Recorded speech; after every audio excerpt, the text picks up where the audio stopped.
my last name is Lopez-Singleterry, and when we got married, that was one of the things that, well, you're taking on my last name. And I said, no, I'm going to hyphenate my last name.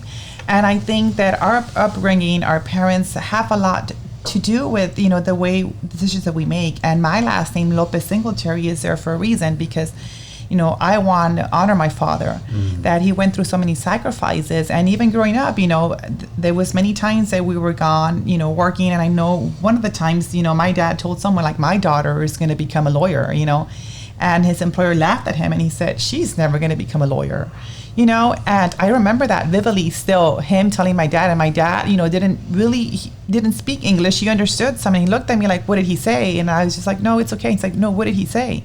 And it was that I would never become an attorney. So leaving law school, coming back, later on I shared with him the story because he didn't know the whole story as to why I was so adamant about keeping my last name, because I wanted to put it in my law office and say, you know what, Dad, here, I became an attorney, and your last name, I carry it proudly. So I do have one of the longest last name, Lopez-Singletary, and you'll see it out there, but there's a story, honoring my dad and keeping that, last name to show that, I value his sacrifices and that I will carry my last name. And, now he has a daughter. We have Natalia, and he's like, Natalia better carry the Singletary last name, so. Yeah, for sure. That's, one of the things of my last name, why I have, the hyphenated last name.